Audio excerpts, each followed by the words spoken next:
혼합물의 분리 두 번째 시간 용해도차를 이용한 분리 재결정이라는 말이 나와 있는데 재결정이라고 얘기를 하는 것은 물질의 온도에 따른 용해도차 이 지난 시간에 배웠었지 온도에 따라서 용해도가 다 다르다라고 했지 그러니까 이렇게 용해도차를 이용을 해서 순수한 고체 물질을 분리하는 방법 요거를 재결정이라고 얘기를 합니다. 자, 불순물들이 막 섞여 있는 고체 물질을 용매에다 녹인 다음에 용액의 온도를 낮춰. 그러면 용해도 차이가 그 차이만큼 뭐예요? 고체로 석출이 될 수도 있고 혹은 용매를 증발시켜서 순수한 고체 물질을 얻는 방법이 재결정의 방법이 되겠습니다. 그러면 일단 탐구 A92쪽으로 가서 탐구 내용을 보고 온 다음에 한번 보도록 하겠습니다. 바로 뒷장이지? 92쪽. 순수한 질산칼륨 분리라고 하는 탐구 A 한번 보도록 하겠습니다. 질산칼륨하고 황산구리가 섞여 있어. 보면은 지금 흰색하고 파란색이 황산구리일 거야. 그러면 얘가 가루로 서로 섞여 있으니까 이거 어떻게 분리를 할 거야? 색깔이 다르니까 핀셋으로 하나하나 분리를 해. 근데 소금이 결정이 이렇게 크면은 분리하기가 쉽겠지만 굉장히 작게 분리되면 그거 어떻게 할 거야? 그치? 그러니까 이런 식으로 혼합물, 질산칼륨하고 황산구리가 섞여 있는 혼합물이다. 어떠한 방법으로 분리하는지 한번 알아보도록 하겠습니다. 자, 40도씨의 물에다가 물은 얼마야? 100g 기준이야. 요 기준을 잘 봐야 돼. 우리가 용해도의 기준은 용매 100g 기준이기 때문에 잘 봐야 돼. 문제에 50g 기준으로 문제가 나오는 경우도 있기 때문에 반드시 확인을 해야 돼. 자, 일단 물 100g 근데 40도야. 여기다 질산칼륨 30g, 황산구리 1g이 섞여 있는 혼합물을 다 넣을 거야. 40도씨의 물 100g에. 그 다음에 모두 녹이겠습니다. 모두 녹여. 그 얘기는 다 녹는다는 얘기예요. 일단 다 녹인 다음에 이 녹인 물을 얼음물을 넣은 수조에 요걸 갖다 그대로 담가서 얼음물이니까 어떻게 되겠어? 0도씨까지 온도가 낮아지겠지. 40도에서 0도씨로 냉각이 되겠지. 맞니? 그랬더니 흰색 결정이 석출이 되더라 라는 거야. 일단 실험을 해서 그렇게 나왔대. 그러면 우리는 어떻게 해야 돼? 이 탐구는 그냥 받아들이면 돼. 그대로. 왜요? 라고 할 게 아니라 실험 결과가 그렇게 나왔으니까. 자, 흰색 결정이 생겼대. 이 안에 투명한 일부 물도 있을 거고 흰색 결정도 생겼대. 그 흰색 결정이 질산칼륨이라는 거야. 그게 석출이 됐다라는 거야. 재결정이 됐다라는 얘기인데, 그러면 이 냉각한 용액 여기에 흰색 결정이 석출이 된 걸 여기 깔때기에다가 뭐를 넣었어? 여기에 거름종이 넣어가지고 걸러주게 된다라는 거야. 자, 지금 액체니까 흘러내릴 수가 있으니까 여기 유리막대 넣고서 거기다 이렇게 따라주면 여기 따라서 줄줄줄줄 흐르겠지? 그럼 바깥으로 흘리는 거 방지할 수가 있지. 그 무슨 동영상 보니까 초보가 커피를 이렇게 담는데 이쪽으로 흐르니까 옆에 조금 경력 있는 사람이 이렇게 떨어지니까 이 구멍이 안 떨어지고 이쪽으로 떨어지니까 이걸 이쪽으로 해서 이렇게 부었어. 그랬더니 앞으로 또 쏟아지더라고. 그럴 때 어떻게 하면 돼? 이렇게 젓가락 같은 거 놓고서 떨어뜨리면 바깥으로 흘리는 걸 막을 수가 있다라는 거지. 지금 이게 뭐야? 유리막대야. 그래서 이제 깔때기 안에 넣고 여기에 뭐가 있어? 거름종이가 있으니까 걸러지겠지. 석출된 여기에서 흰색 결정이 석출된 건 여기에 걸리고 있고 나머지 액체는 밑으로 빠지게 되겠지. 거름증 이후에 그러면 뭐가 있어? 흰색 결정이 질산칼륨이라고 했으니까 이 위에 뭐가 있어? 질산칼륨 결정이 위에 남아 있겠다라는 거야. 맞니? 뭐 그런 실험이니까 그런가 보다라고 받아들이면 돼. 그래? 자, 이거를 이제 해석을 해볼 거야. 자, 질산칼륨과 황산구리 용해도 곡선을 이용하여 결정으로 석출되는 물질을 확인한다라는 거야. 자, 질산칼륨의 용해도 곡선이 지금 이렇게 나타나고 황산구리 용해도 곡선이 이렇게 나타나. 용해도 곡선 얘가 더 많이 가파르고 얘는 조금 완만하게 그래프가 그려졌는데 곡선이 그려졌는데 봅시다. 40도씨에서 지금 용해도를 보면 질산칼륨은 40도씨에서 몇 그램 녹아? 용매 100g에 62.9g이 녹는다라는 거고 황산구리는 얼마니? 28.5g이 녹는다라는 거지. 근데 아까 처음에 질산칼륨 30g이라고 했지. 그 다음에 황산구리 1g이라고 했어. 그러면 결과적으로 40도씨에서는 이 1g이 다 녹는다고. 황산구리 왜? 최대 28.5g까지 녹는다고 했으니까. 질산칼륨도 얼마야? 62.9g까지 녹는다고 했으니까 40도씨에서는 이 30g 그 다음에 이 황산구리 1g 다 완벽하게 다 녹는다는 얘기네? 맞아? 자, 그러면 0도씨에서 지금 그래프에서 보면 0도씨 지금 질산칼륨이 14.2g이야. 아이고, 황산구리가 14.2구나. 그 다음 질산칼륨이 13.6g 녹을 수 있대. 0도씨에서는. 자, 그러면 지금 황산구리 1g 녹여져 있어. 그런데 0도씨에서 14.2g 녹여져 있다라고 하니까 여전히 황산구리는 녹아 있겠지. 그치? 그러니까 이 차이가 없으니까 결국에 석출되는 양이 없어. 황산구리는 다 녹아져 있으니까 0도씨까지 온도를 낮춰도. 맞니? 그런데 질산칼륨의 경우에는 0도씨에서 13.6g밖에 못 녹아. 최대한 녹을 수 있는 게. 근데 아까 얼마 녹아져 있는데? 30g 녹아져 있는데 온도를 낮춰버리니까 얼마? 13.6g밖에 못 녹아. 그러면 최대한 30g, 지금 30g 녹아져 있는데 0도씨는 얘밖에 못 녹으니까 나머지 30에서 13.6g 뺀 값 얼마? 16.4g은 어떻게 되겠어? 못 녹으니까 다시 원래 결정 상태로 만들어져야 되겠지. 석출량은 어떻게 돼? 아까 녹았던 다 녹아져 있는 양에서 0도씨에서 녹을 수 있는 양 빼서 16.4g. 됐니? 온도에 따른 용해도가 차가 큰 누구? 질산칼륨이 결정으로 석출되게 된다라는 거야. 계산할 수 있어야 돼. 그치? 이건 황산구리는 아직도 다 녹아져 있는 상태다라는 것도 알 수 있어. 이것도 그래프만 보고 알 수 있어야 돼. 자, 고체오염물, 불순물이 섞여 있는 고체 물질을 용매에 녹인 다음 용액의 온도를 낮추면 온도에 따른 뭐가 큰 물질이 결정으로 석출돼? 용해도 차가 큰 애야, 작은 애야?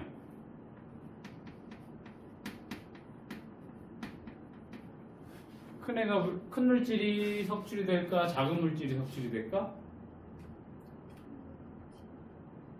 응?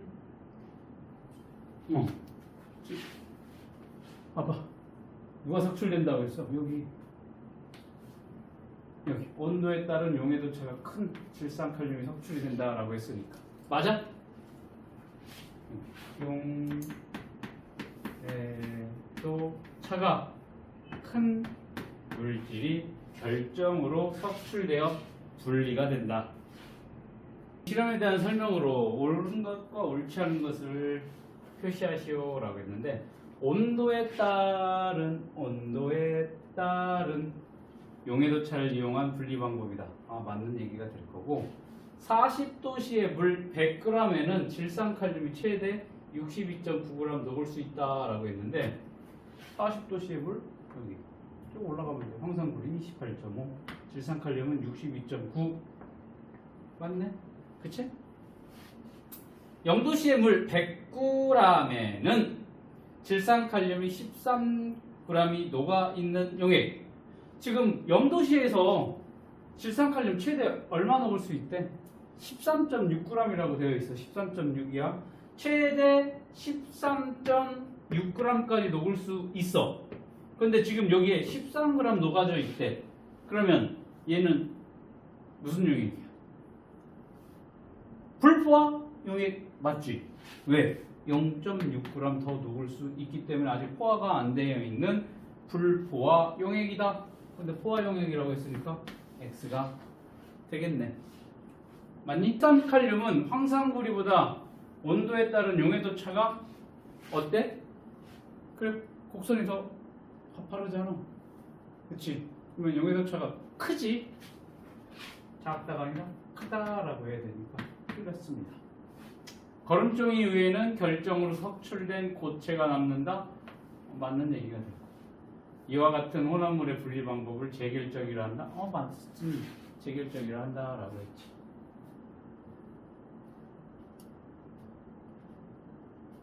자, 염화나트륨 붕산의 용해도 곡선을 나타낸 것이다. 염화나트륨과 붕산이 각각 16g씩 섞인 혼합물, 각각 16g이면 얘도 16g, 염화나트륨도 16g, 붕산도 16g 섞인 혼합물을 80도씨 물 100g에 모두 녹인 후 녹나? 녹네. 한 20, 붕산은 23g 정도 녹고 염화나트륨은 얼마?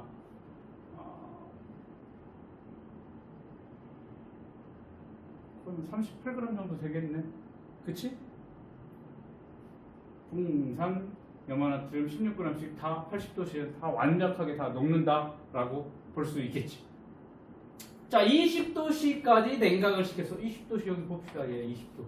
그럼 붕산은 20도씨에서 최대 몇 그램 녹을 수 있어? 5g 녹을 수가 있어. 염화나트륨은 20도씨에서 최대 몇 그램 녹을 수 있어? 35.9g 녹는다 그랬으니까 지금 온도를 낮춰도 염화나트륨은 16g밖에 안 들어가 있으니까 여전히 지금 그 용액에 녹아져 있겠지. 맞니? 붕산은 어떻게 돼? 16g 녹아 있다가 지금 20도씨에서 5g밖에 못 녹으니까 나머지 차가 뭘로? 결정으로 섭취 되겠지. 맞니? 얼마?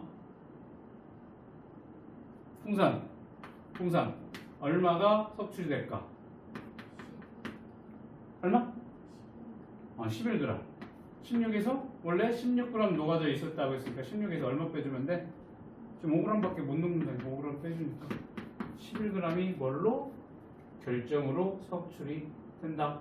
염화나트륨 20g, 붕산 20g이 섞인 혼합물을 80도씨 물 100g에 모두 녹인 후 20도씨로 냉각하여 거름장치로 거른다라고 했어. 과정. 그러면 80도씨에서 붕산은 용해도가 20g 이상 녹을 거고 염화나트륨도 그건 38g 녹는다고 했으니까 다 녹아. 20g, 20g 다 녹지. 그 다음 냉각을 시켰어. 그랬더니 붕산 같은 경우에는 20도씨에서 몇 그램? 5g밖에 못 녹아. 용해도가. 염화나트륨 35.9g 녹을 수 있대. 그러니까 아까 20g 다 아직도 여전히 녹아져 있을 거고, 붕산은 20g 녹아 있다가 여기는 5g밖에 못 녹으니까 그 차이 20에서 얼마? 20도씨에서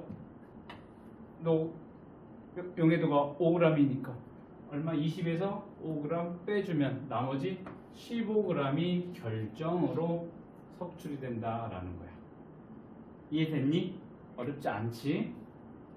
자, 그러면 이러한 재결정을 이용한 혼합물 분리의 예가 뭐가 있는지를 보게 되면 이런 식으로 순수한 질산칼륨을 분리한다, 혹은 염화나트륨이나 붕산, 아까 질산칼륨 분리하는 방법, 혹은 이렇게 염화나트륨과 붕산의 혼합물을 분리를 할 때 이러한 재결정을 이용하기도 하고, 천일염에서 정제소금을 얻는데 사용하기도 한대.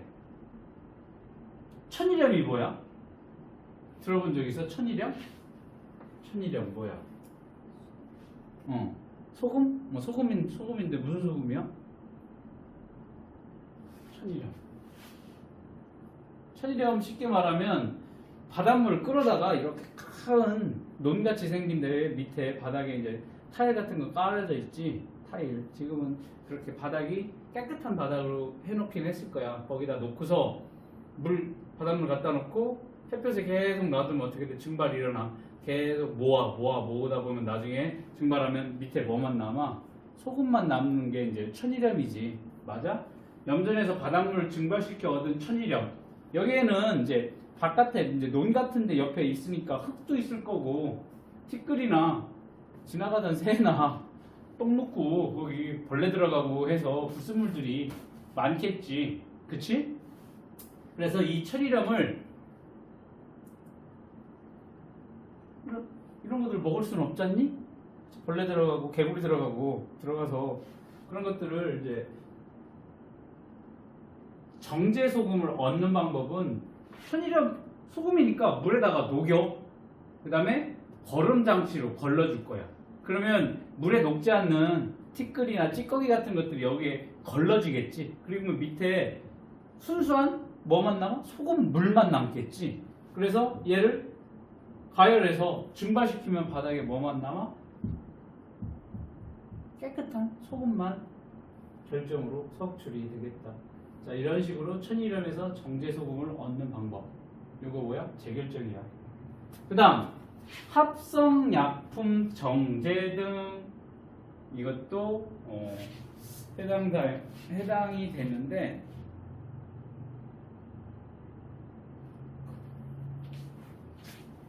우리가 잘 알고 있는 아스피린 같은 그러한 성분들, 진통제를 정제하는데도 요 재결정 과정을 거친다라는 거 기억을 해두면 되겠습니다. 자, 오른쪽 문제 1, 2번 풀어보도록 하겠습니다.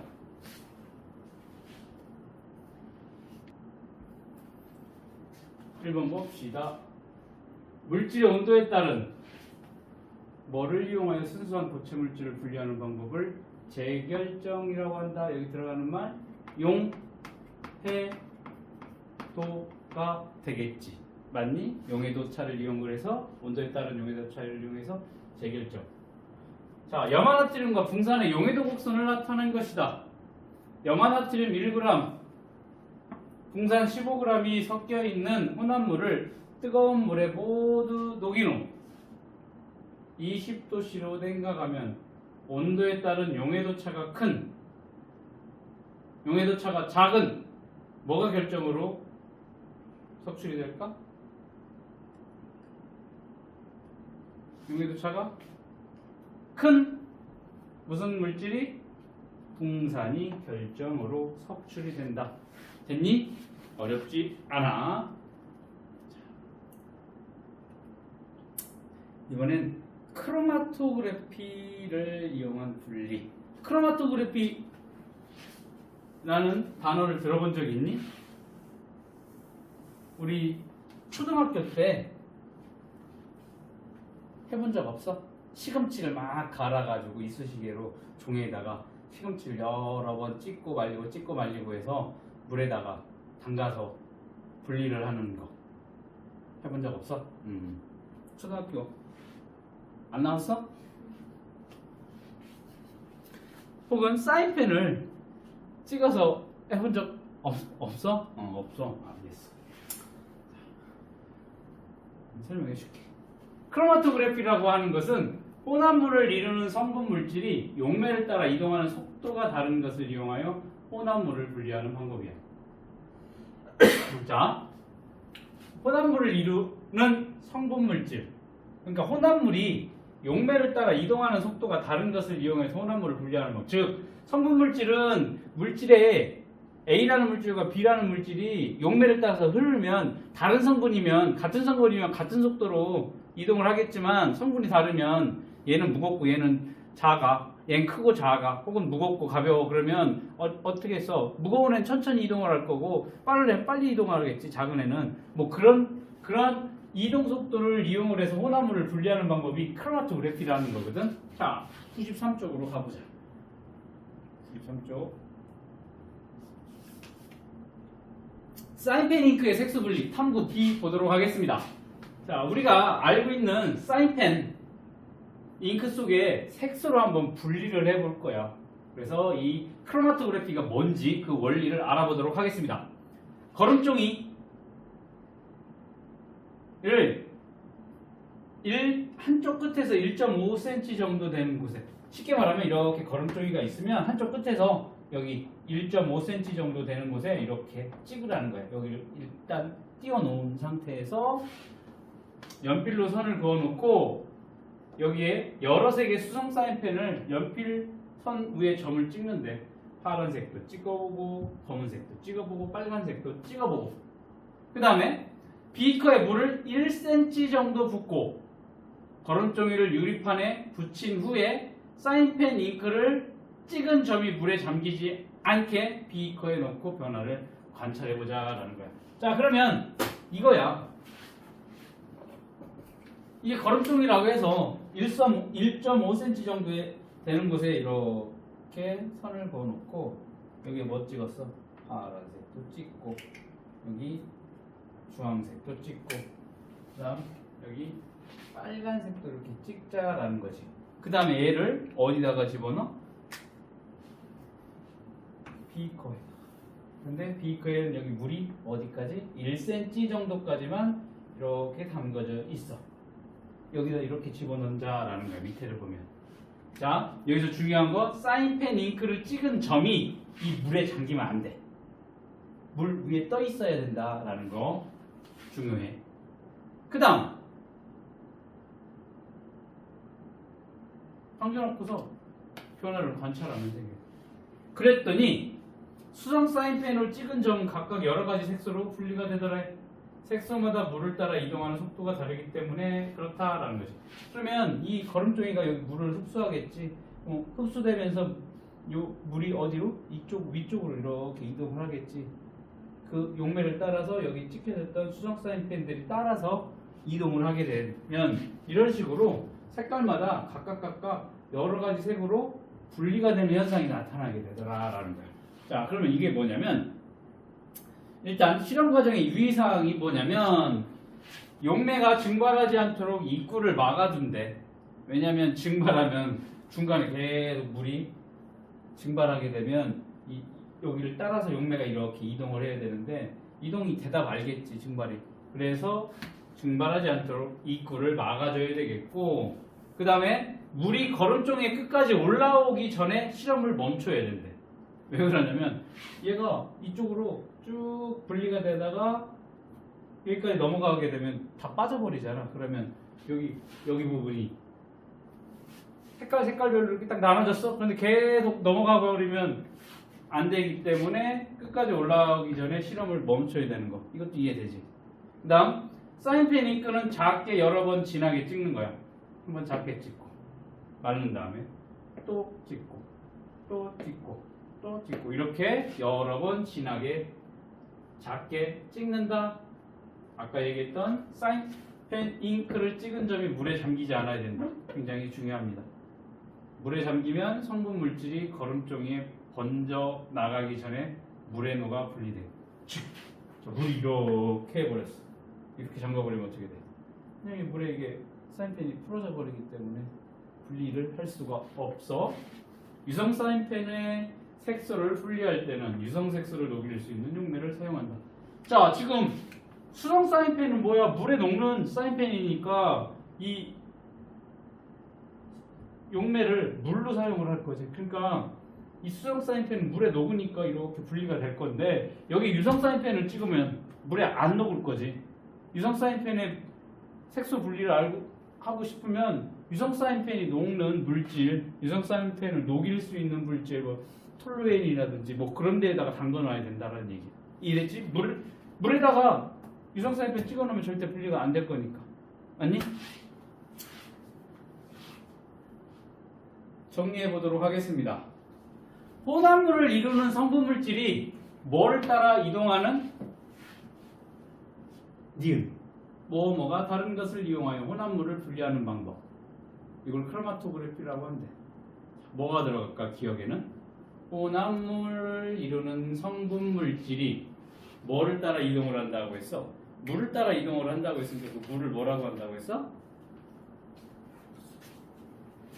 용매라고 했지 지금 위에서. 용매를 따라 이동하는 속도가 다른 것을 이용하여 혼합 물을 분리하는 방법을 크로마토그래피라고 한다. 됐니? 문제 풀어보도록 하겠습니다. 밑에 문제 세 문제 풀어보자.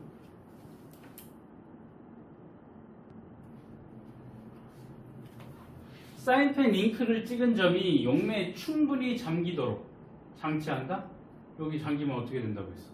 그냥 이 물에 녹아져 버리기 때문에 안 된다. 잠기지 않도록 장치를 해야 된다. 용매 증발을 막기 위해 비커 입구에 유리판을 덮는다. 여기는 지금 뭐 해놨니? 곰막이로 막아놨네. 유리판으로 막아놔야 증발을 막을 수가 있습니다. 맞네. 사인펜에 잉크를 녹이지 않는 용매를 사용해야 한다. 녹이지 않는 용매를 사용하면 분리가 안 될 텐데 녹이는 용매를 사용해야 되겠지. 틀렸네. 사인펜의 색에 따라 분리되는 색소의 종류가 다르게 나타난다. 아까 보니까 어떻게 되니?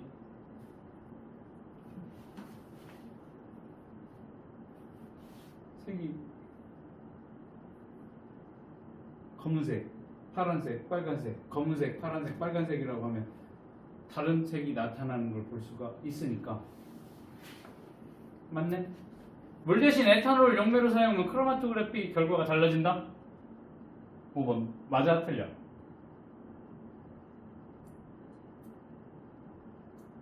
틀렸어? 결과는 같아?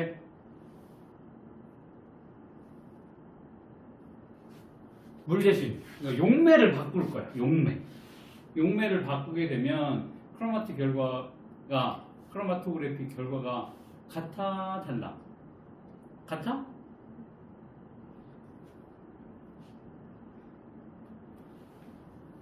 같아? 달라?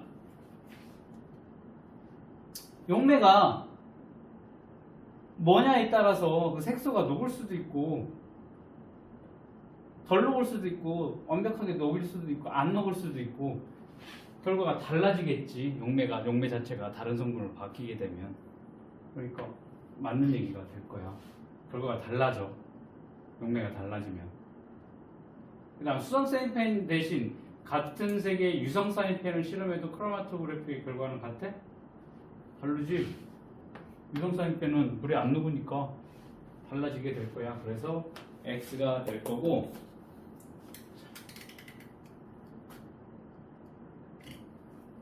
사인펜 잉크를 여기 찍고 크로마토그래피 실험을 했더니 A, B, C 세 개 이렇게 나타났네. 그러면 색소를 이루는 성분 물질은 최소 몇 가지? 최소 3가지가 될 거야. 최소라고 얘기를 하는 것은 여기에 비슷한 성분들이 2개가 섞여 있을 수도 있어. 근데 이게 이동하는 속도가 비슷해가지고 아직 분리가 안 됐을 수도 있지. 그치? 아직까지는. 더 길게 하면, 이거를 더 길게 했었을 경우에 비슷한 성분이 이렇게 한참 반응을 시켰을 때 분리 실험을 여기까지 걸음종이를 길게 해서 오랜 시간 동안 분리를 하면 이 크기가 비슷한 애가 약간 달라질 수도 있어. 지금 A나 B나 C에 하나 혹은 2개 혹은 3개 더 섞여 있을 수도 있어. 지금은. 그러니까 여기 뭐라고 해서 최소 몇 가지라고 하면 최소 3가지라는 거야. 일단 보여지는 거는 3가지인데 여기에 더 겹쳐서 있을 수도 있으니까 최소 3가지라고 얘기를 하는 거야. 근데 여기서는 뭔지 몰라. 아직 3개밖에 분리가 안 되어 있으니까. 이동 속도가 가장 빠른 성분 물질. 지금 여기서부터 이렇게 올라왔으니까 빠른 애가 C가 되겠지. 느린 애가 A가 될 거고. 이거 이해되니? C가 될 거야. 가장 빠른 애가 가장 여기서부터 멀리 떨어져 있다라고 보면 될 거예요. 자, 이 실험에 사용된 혼합물의 분리 방법 뭐야? 크로마토그래피가 되겠습니다. 자, 장점을 2가지 서술하시오. 자, 아까 뭐라고 했어? 작게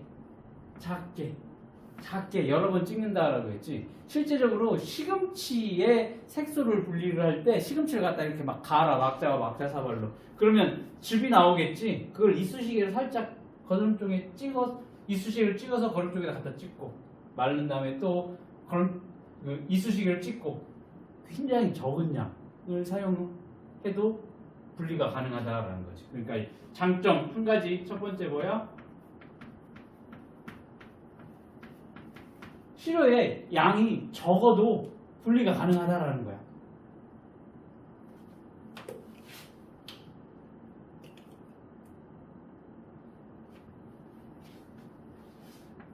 적은 양의 혼합물도 분리할 수 있다. 두 번째, 이게 용매가 이 걸음점을 타고 이렇게 이동을 하는 거기 때문에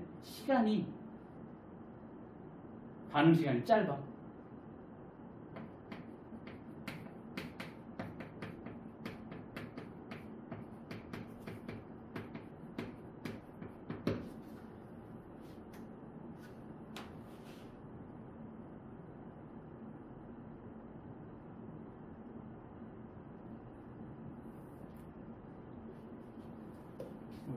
반대로 썼어. 미울미울이지. 반응 시간이 수분에서 수십 분 내야. 몇 시간씩 할 게 아니고 수분 내 15분, 20분 해도 충분히 분리가 되기 때문에 반응 시간이 짧다라는 장점이 있고, 세 번째, 한꺼번에 많은 양을 넣어도 분리가 가능하다라는 거지. 한 번에 많은 양도 분리가 가능하다.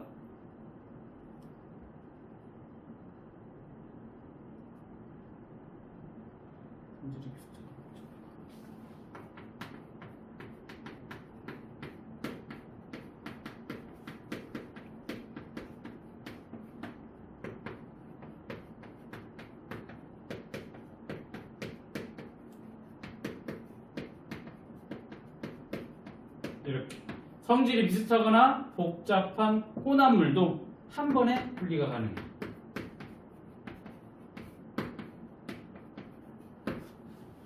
이런 장점 알아둬야 돼. 앞에 가서 다시 설명을 할 거니까. 자, 다시 앞으로 갈 거야.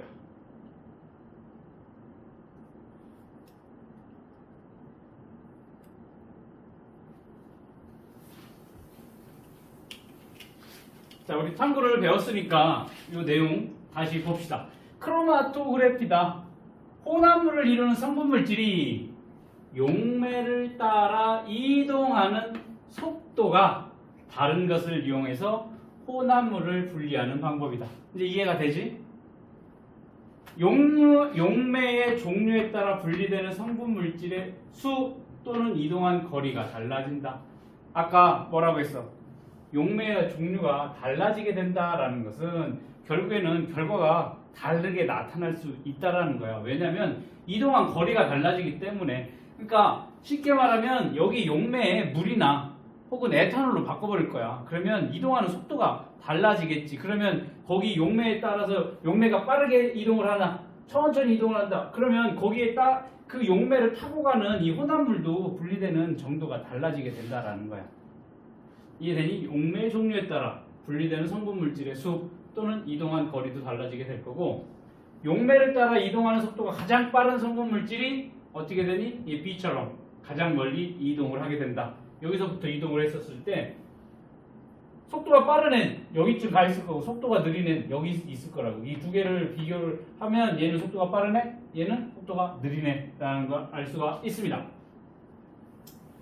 자, 크로마토그래피 원리 봅시다. 혼합물, 용매, 거름종이에다가 혼합물을 찍어서 용매에 담가두면 용매가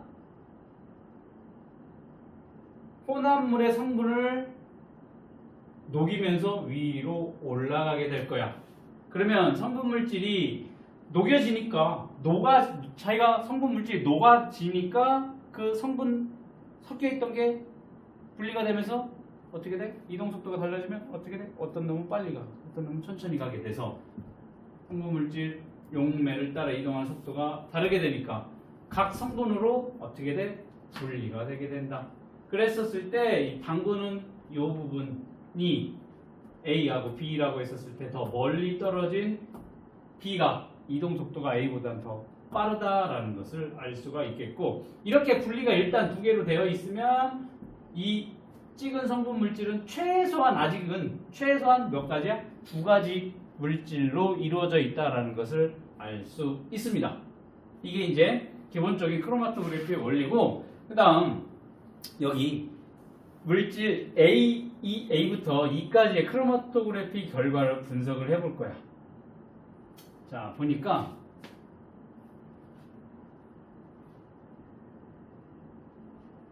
여기다 찍고 담궈놓고 봤더니 A라는 물질은 여기 3cm 이동을 하고, B는 3cm, 4cm, C는 4cm에 하나, D는 1cm, 4cm, E는 1cm에 만큼 이동을 했대. 자, 이걸 분석을 해보자. 그럼 일단 A는 여기 하나밖에 없지. 여기 하나. C도 하나. E도 하나. 한 가지 성분만 나타낸다라는 거지. 즉 순물질로 예상이 된다라는 거야. 확정을 하냐? 아직 두 가지 물질이 섞여서 비슷한 애라 아직까지 분리가 안 됐을 수도 있어. 그렇기 때문에 여기 예상된다라고만 얘기를 하는 거야. 뭔 얘기인지 알지? 자, 일단 하나 A, C, E는 한 가지 성분만 나타난다라고, 여기서만 이 크로마토그래피 결과만 봤었을 때는 일단 한 가지 성분만 나타나게 되니까 순물질일 거다. 그 다음 B하고 D 봅시다. B는 3cm에도 하나가 있고 4cm에도 하나가 있고, E는 1cm에도 하나 있고 4cm에도 하나가 있고, 두 가지 성분, 최소 두 가지 성분으로 이루어져 있다라는 걸 알 수가 있지. 즉 혼합물이다라는 걸 알 수가 있어. 그런데 여기 B 봅시다. B는 지금 B를 보면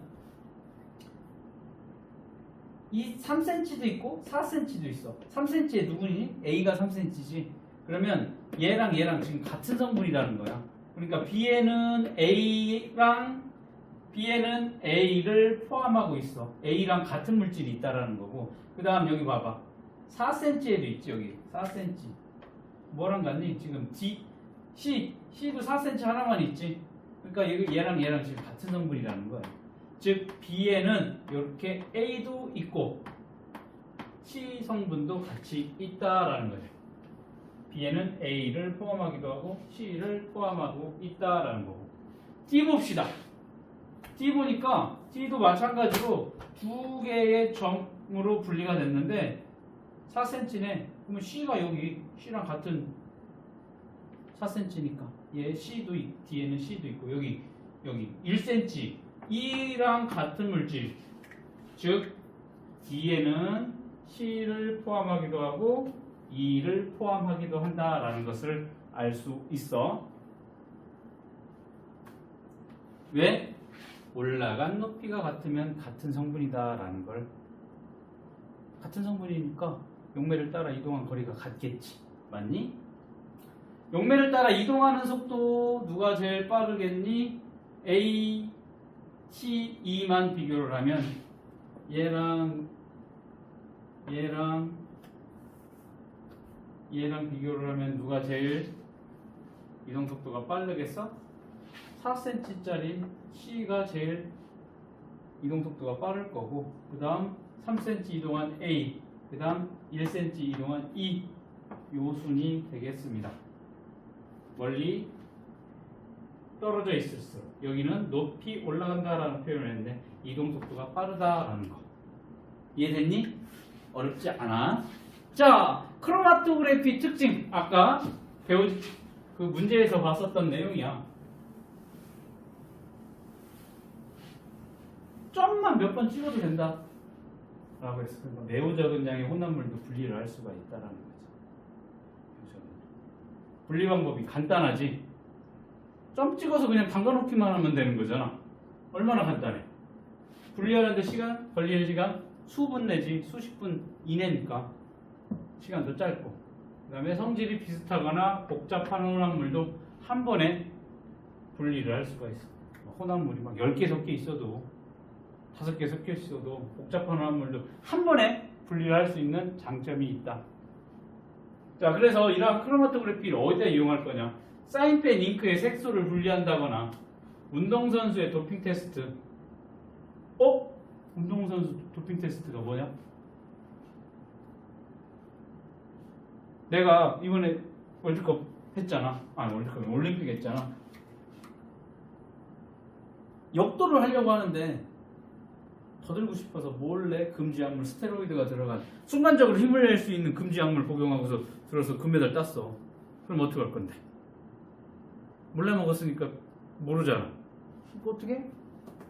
금운동 딴 사람들 오줌 받아서 이렇게 테스트를 해보는 거지. 그러면 A 선수의 오줌, B 선수의 오줌, C 선수의 오줌 이렇게 찍어놓고 여기에 스테로이드 1번 스테로이드, 2번 스테로이드, 3번 스테로이드 많이 쓰는 그런 약물들을 같이 넣고서 같이 올려버리면 그 같은 이동한 거리에 있는 사람 오줌과 같은 성분, 같은 거리에 이동을 했다? 그러면 그 사람 뭐야?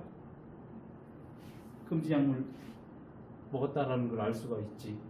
이러한 운동선수의 도핑 테스트를 하는데 사용을 하게 돼. 그래서 그 경마가 뭐야? 말을 타고 막 달려가지고 순위 매겨가지고 거기다 돈 걸 수가 있어.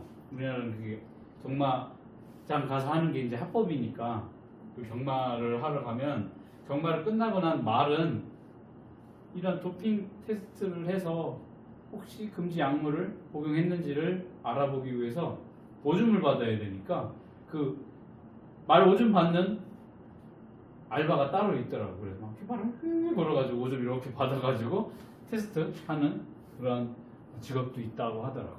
자, 이렇게 운동선수의 도핑 테스트 하는데 크로마토그래피를 사용을 할 거야. 왜? 시간이 되게 짧게 걸릴 거고 적은 양으로도 가능하니까. 막 오줌을 막 이만큼씩 받을 수는 없잖아. 그러니까 단백질 성분의 검출 혹은 식품 속 농약이나 중금속 성분의 검출. 자, 우리가 먹고 있는 토마토 안에 농약이 있는지 없는지 알고 싶어. 그러면 어떻게 하면 돼? 토마토 갈아서 찍고 농약 알고 있는 농약 쭉 찍고 용매에다 담가서 분리를 시켜버리면 같은 위치에 있으면 그 토마토에 있는 위치에 있는 같은 위치에 이동한 농약과 거리가 같으면 어때? 아, 이 농약에는 이러한 농약을 썼구나 라는 것을 알 수가 있지. 간단하게. 혹은 잎의 색소를 분리하는데 사용을 하기도 한다.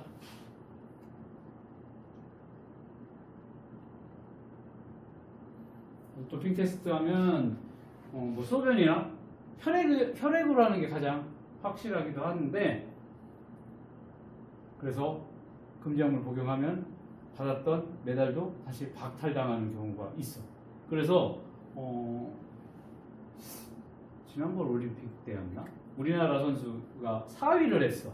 근데 3위를 한 선수인가 정확하게 기억이 안 나는데 1, 2, 3위 중에 누가 도핑 테스트에 걸리는 바람에 바로는 아니고 몇 달 지났는가 1년 지나서인가 동메달로 다시 정적이 되는 그런 사례도 있다. 여기 봅시다. 여러 가지 혼합물의 분리, 여러 가지 물질이 섞여 있는 혼합물을 분리할 때는 각 성분 물질의 특성을 파악한 후 분리 순서를 정한다. 조금 이따 95쪽 가서 배우게 될 건데, 예를 들어서 물, 소금, 모래, 식용유 이렇게 섞여 있는 혼합물이 있다라고 봅시다. 그러면 얘네를 서로 분리를 한번 해보고 싶어. 혼합물이니까 다 섞여 있으니까. 그러면 먼저 얘네 물하고 소금, 모래, 식용유에 한번 성질을 보고서 뭐부터 해야 될지를 한번 생각을 해보자. 순서를 정해보자 라는 거야. 일단 물하고 소금하고 모래하고 식용유 섞여 있으면 소금이 물에 녹아져 있는 상태니까 외관상으로 구분이 안 될 거고 모래는 밑에 가라앉아 있을 거고 밀도가 크니까 식용유는 물보다 밀도가 작으니까 위에 떠 있겠지. 이런 식으로 여기 식용유, 여기 물, 그리고 바닥에 뭐야 가라앉은 모래, 그리고 여기 소금이 같이 섞여져 있는 상태가 될 거야. 그러니까 위층은 밀도가 작아서 위에 떠 있는 식용유는 스포이트로 어떻게 분리를 할 수가 있겠지. 물에 떠 있으니까. 그럼 여기는 지금 물하고 소금하고 모래가 있으니까 거름종이에 얘를 걸러버리면 뭐만 걸러지겠어? 거름종이 위에는 모래만 걸러지겠지. 그럼 여기 나머지 물하고 소금이 서로 섞여 있으니까 얘는 뭐야? 증류해서 증류를 하면 물을 날려버리면 소금이 남을 거고 그 증류한 물을 모으면 끓여서 식힌 기체가 뭘로? 액체로 바뀌어서 물을 취할 수도 있겠고 물을 내보내면 소금만 얻을 수 있겠고 맞니? 이 크로마토그래피로 시금치 잎의 색소를 분리한 결과이다. 색소를 찍고 톨루엔에 지금 담가서 뚜껑 닫아놨어. 이거 좀 시간이 지난 다음에 봤더니 A, B, C, D 이렇게 4가지 색으로 분리가 됐어. 하나, 둘, 셋, 넷. 일단 최소 몇 가지야?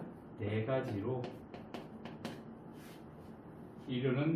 색소를 이루는 성분 물질 최소 4가지라는 것을 알 수가 있겠고, 자, 성분 물질 A, B, C, D 중에서 톨루엔에 따라 이동하는 속도, 여기서 가장 먼 D가 제일 빠를 거고 그 다음 A가 제일 느리다라는 거 알 수가 있지.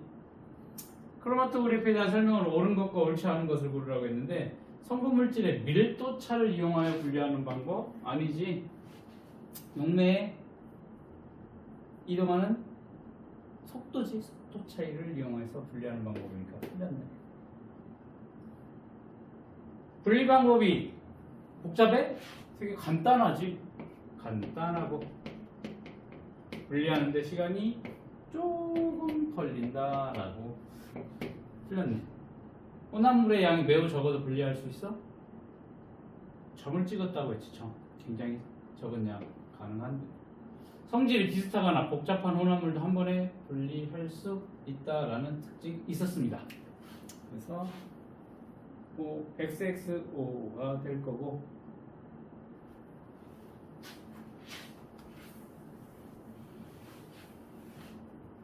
사인펜 잉크의 색소를 분리하거나 운동선수의 도핑 테스트를 하는데 음식물에 첨가된 유해물질의 검출을 하는데 공통으로 이용되는 혼합물의 분리 방법 뭐가 되겠어?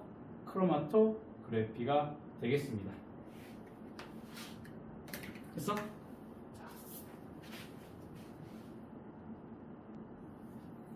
자, 여기서 잠깐 보면 용해도표에서 고체 섭취량을 구하는 문제는 몇 가지 유형으로 정리할 수 있다. 몇 개 없어. 그래서 한번 문제는 여기를 벗어나는 게 없기 때문에 여기 보면 학교에서 푸는 문제들 전혀 어렵지 않게 풀 수 있을 거야. 용해도표에서 고체 섭취량 구하기 봅시다. 자, 이 표의 경우에 지금 염화나트륨하고 붕산의 용해도를 나타나게 된 거예요. 자, 물 100g에 몇 g이도 올 수 있는지 지금 온도별로 쭉 나와 있지. 80도씨의 물 100g에 염화나트륨은 37.9g, 붕산은 23.9야. 그리고 이제 온도가 낮아지면서 어떻게 되니 용해도가 조금씩 떨어지는데 이거를 갖다가 그대로 오른쪽에 뭘 그래프로 표현을 해놨어. 뭐 요 얘기랑 요 얘기랑 똑같은 거니까 맞니? 일단 우선 뭐를 염화나트륨 15g하고 붕산 15g이 섞인 혼합물을 80도씨 물 100g에 모두 녹였어. 염화나트륨 37.9g, 붕산은 23.9g이야. 80도씨에서. 결국엔 15, 15 다 녹는다라는 얘기지. 맞니? 80도씨 염화나트륨의 용해도는 37.9니까 15g 다 녹고, 붕산도 23.9니까 붕산 15g이 다 녹아져 있는 상태야. 맞아? 그 다음에 이걸 냉각을 시켰더니 20도씨에서 용해도가 35.9g이야. 그러면 15g 여전히 다 녹아져 있겠지. 염화나트륨은. 그치? 그런데 붕산의 경우에는 지금 용해도가 5g이야. 20도씨에서는 5g밖에 붕산이 못 녹아. 그 얘기는 뭐야? 지금 15g이 다 녹아져 있는 상태에서 20도씨로 낮추면 5g밖에 못 녹으니까 나머지 15에서 5 뺀 10g은 어떻게 돼? 결정으로 석출이 된다라는 얘기입니다. 맞니? 그래서 이걸 그래프로 보게 되면 지금 이만큼 녹아져 있어. 냉각이 되면 요만큼 차. 여기서 이만큼 차는 뭐야? 석출이 된다라는 걸 알 수가 있습니다. 유형이 두 가지라고 했는데, 첫 번째는 물의 질량이 100g인 경우와 100g이 아닌 경우 두 개로 나눠서 문제가 나오게 될 거예요. 이게 일반적인 문제가 될 거고, 그 다음에 조금 어렵게 문제를 낸다고 하면 물이 100g이 아닌 경우 두 가지야. 알겠어? 좀 쉽지? 물은 100g인 경우 한번 봅시다.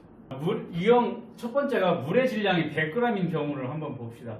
염화나트륨 30g과 질산나트륨 100g이 섞여 있는 혼합물을 60도씨 물 100g에 모두 녹여.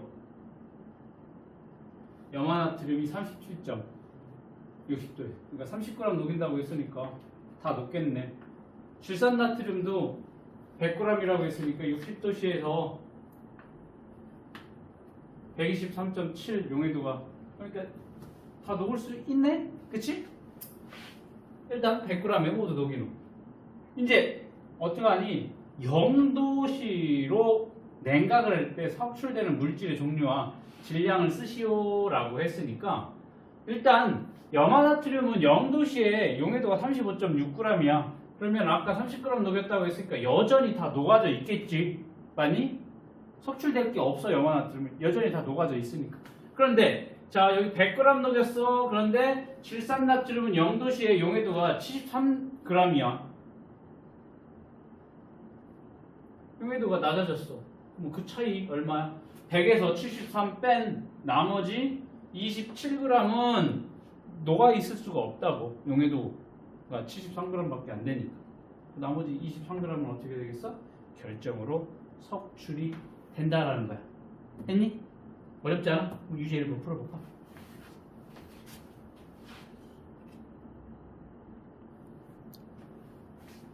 유제 1번 봅시다. 질산칼륨 황산구리 용해도를 표로 나타냈네. 물 100g이야. 요거 잘 봐야 돼. 물 100g. 질산칼륨 85g하고 황산구리 18g이야. 질산칼륨 85g하고 18g. 80도씨 물 100g에 모두 녹였대. 다 녹네. 용해도가 170이고 57이니까 다 녹겠네.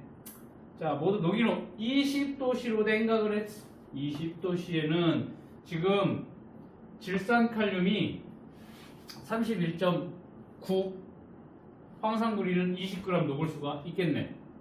그러면 황산구리 같은 경우는 지금 18g 녹아져 있으니까 20도씨로 낮춰도 20g 녹을 수 있으니까, 아직 불포화 용액이라 더 녹을 수 있으니까 얘는 속출될 게 없지. 속출되는 물질 종류 쓰라고 했으니까 얘는 속출이 안 돼요.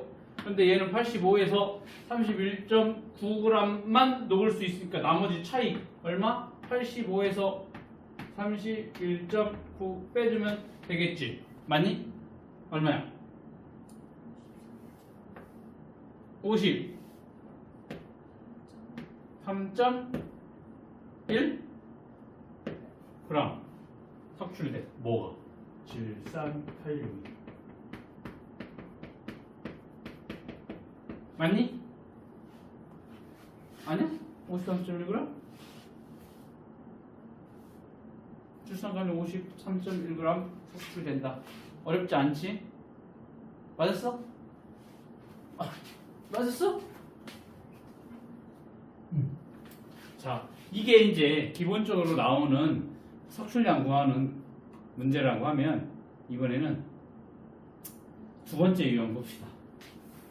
이번에는 아까는 물의 질량이 100g인 경우를 봤었고 이번에는 물의 질량이 100g이 아닌 경우 이렇게 두 가지로 나눠서 문제가 나오게 될 건데 자, 유형 2 봅시다. 염화나트륨 17g과 질산나트륨 45g 염화나트륨 17, 질산나트륨 45g이 섞여있는 혼합물을 40도씨 물 50g에 모두 녹인 후라고 되어 있어.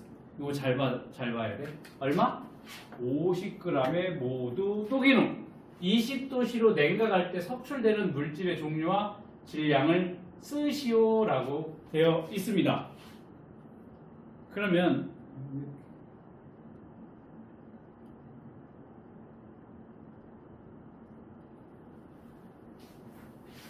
표를 봐야 되니까 아까 위에 표를 보면 20도씨에서 물 100g에 최대로 녹을 수 있는 양 여기 있네. 염화나트륨은 35.9g 녹을 수 있고 질산나트륨은 87.3g 녹을 수 있지. 근데 여기 뭐야? 100g 기준이라고 했지. 근데 지금 문제는 뭐니? 50g에 모두 녹인 후라고 했으니까 물의 양이 줄어들면 이 녹을 수 있는 양도 반으로 줄어들면 되겠지. 2로 나눠주면 돼. 2로 나눠주면 17.95 87.3 나누기 43.65 됐어? 100g 기준이니까 여기 물 50g이라고 하면 녹는 양도 어때? 절반으로 줄어들게 돼. 2로 나눠주면 될 거야. 그래서 20도씨로 냉각할 때 석출되는 물질의 종류 17, 45라고 했으니까 얘는 17g 다 녹아져 있네. 염화나트륨은. 그런데 질산나트륨은 45라고 했으니까 최대한 녹을 수 있는 게 43.65밖에 안 되니까 45에서 얼마 빼줘야 돼? 43.65 빼줘야 되겠지. 그럼 얼마니? 1.35g 질산나트륨 1.35g이 결정으로 석출이 된다라는 거 맞니? 자, 그러면 1단계, 2단계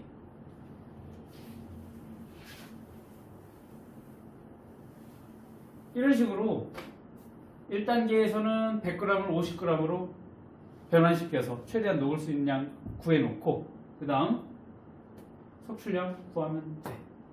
어렵지 않아? 이제 2번도 한번 풀어보자.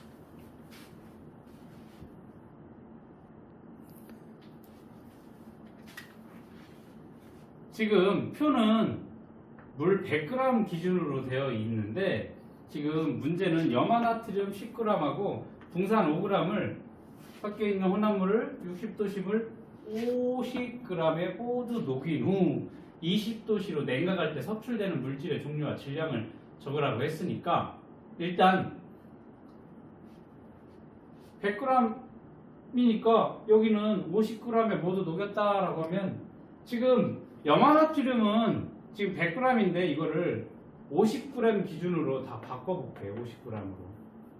그러면 염화나트륨은 20도씨에서 몇 g 녹을 수 있어? 50g 기준이면? 용해도가? 이게 절반이 되겠지? 그러면 얼마가 되겠어? 2, 1은 2, 7은 14, 2, 9, 18 요거 되겠네? 그치? 17.95g 녹을 수 있네. 염화나트륨은 물 50g에 붕산은 2.5g 녹을 수가 있다라는 거지. 자, 근데 염화나트륨 10g을 60도씨의 물에다가 그러면 여기 60도씨에서도 얼마니? 이 파란 이만큼 녹을 수 있고 얘는 7.4g이네. 용해도가 50g 기준으로. 응? 자, 봐봐. 60도씨에 염화나트륨 용해도는 18.55g이야. 50g 기준으로. 붕산은 7.4g. 즉 염화나트륨 10g이니까 다 녹을 거고 붕산도 다 녹을 거야. 그리고 여기 다 모두 녹인 후라고 했으니까 녹아져 있는 상태야. 그런데 20도씨로 낮추니까 50g 기준으로 염화나트륨은 17.95g 녹을 수 있고 붕산은 2.5g 녹을 수 있어. 그럼 여전히 10g이니까 염화나트륨은 다 녹아져 있을 거라고. 불포화 용화기니까 불포화 상태잖아. 그런데 붕산은 5g인데 몇 g밖에 못 녹아?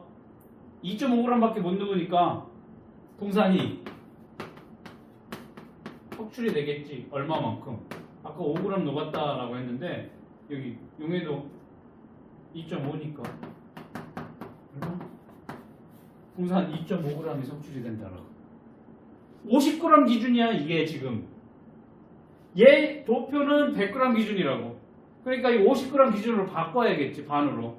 녹을 수 있는 양이 반으로 줄어들 거니까. 이해돼? 붕산 5g 아니라는 거야. 붕산 2.5g이라는 거야. 됐니? 자, 그러면 유제 1번 같은 문제가 나올까? 유제 2번 같은 문제가 나올까? 유제 2번 같은 문제가 나올 거라고. 왜? 유나 너 틀리라고. 그러니까 이 문제 잘 기억해둬야 돼. 문제 볼 때 뭐만 잘 보면 돼? 요거 물 100g이냐 물 100g이냐 혹은 여기에 물 100g에 혹은 물 50g에 모두 녹였느냐 요거 잘 봐야 돼. 간혹가다 이거 50g이 아니라 25g으로 표시할 수도 있어. 4배 4배니까 4로 나눠주면 될 거지. 얘 4로 나눠주고 얘 4로 나눠주고 그런 문제가 나올 수도 있지. 더 헷갈리라. 2배 차이가 아니라 4배 차이.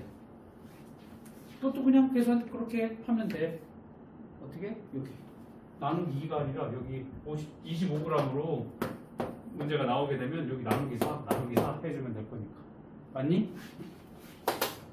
자, 그 다음 혼합물의 분리 한눈에 구분하기. 이거 봅시다.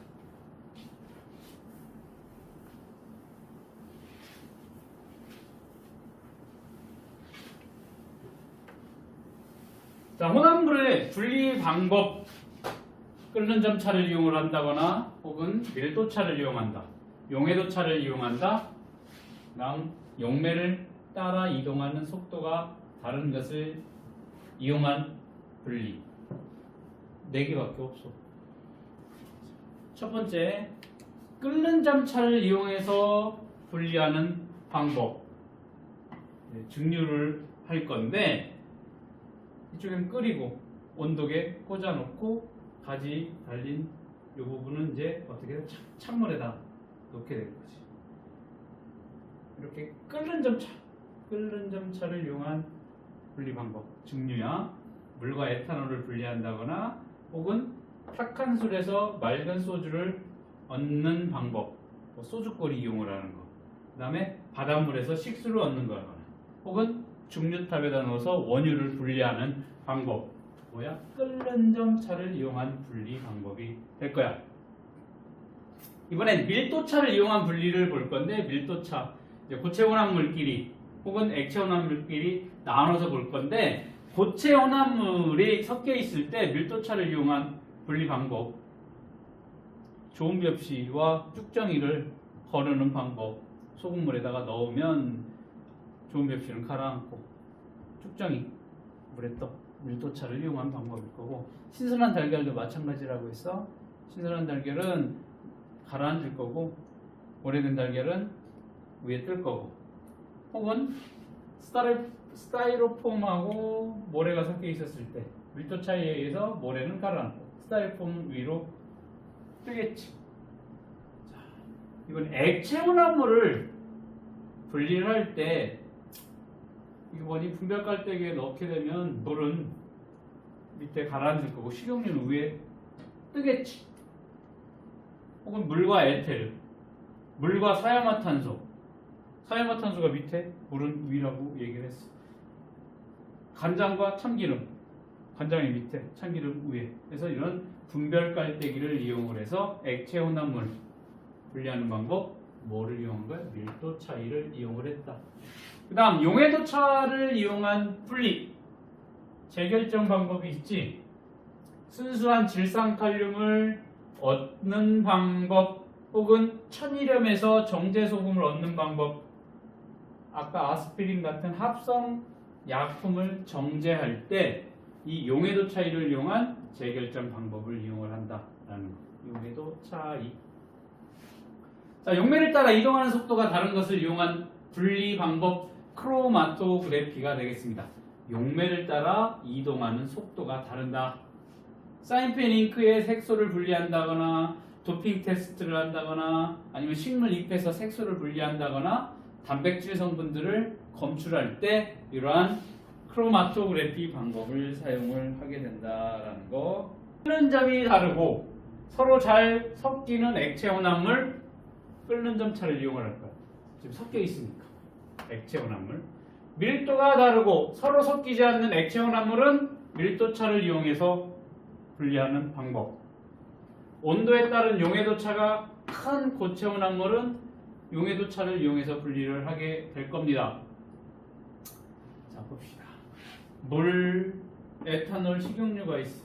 물하고 에탄올은 잘 섞이고 물하고 식용유는 안 섞이고 식용유, 에탄올도 잘 섞이지 않는다. 그러면 물은 끓는 점이 100도, 에탄올은 78도, 식용유는 150도. 밀도가 1, 0.79, 0.86이야. 그럼 물과 에탄올은 자, 물과 에탄올 봅시다. 잘 섞여. 얘네 두 개는 잘 섞여. 근데 끓는 점 차가 다르지. 끓는 점이. 그러니까 분리에 물하고 에탄올은 뭘 이용을 해? 이 끓는 점 차를 이용을 해서 분리를 하는 게 가장 적절할 거고, 그래서 중류 장치를 이용을 할 겁니다. 그래서 얘는 잘 섞여 있으니까 혼합물을 가열하면 끓는 점이 낮은 에탄올부터 먼저 끓어져서 나오겠고, 나중에 끓는 점이 높은 물은 나중에 끓어서 나오게 될 거야. 증류 방법을 이용을 하면 되겠습니다. 자, 물과 식용유 봅시다. 물과 식용유는 잘 섞이지 않아. 물하고 식용유는. 그리고 밀도가 1하고 0.86으로 많이 차이가 나게 됩니다. 잘 섞이고 물 잘 섞이지 않고 밀도가 달라. 밀도를 이용하면 되겠지. 분별 깔때기를 이용을 해서 분리를 하면 돼. 마개를 연 후 꼭지를 돌려 아래층에 밀도가 큰 물을 먼저 분리하고 위층에 밀도가 작은 애, 중간에 경계에 있는 애는 따로 받아내고 위에 있는 애는 따라서 분리를 하는 방법을 이용하면 되겠습니다. 유제 1번 풀어볼까?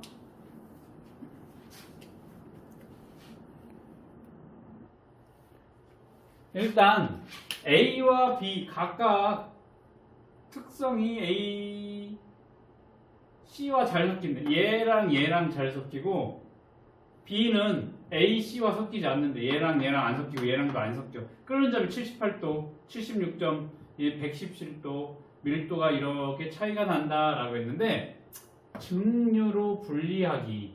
증류. 자, 증류로 분리하려면 서로 잘 섞여야지. 섞이고. 뭔 차이가 있어야 돼? 끓는 점 차이가 있어야 돼. 는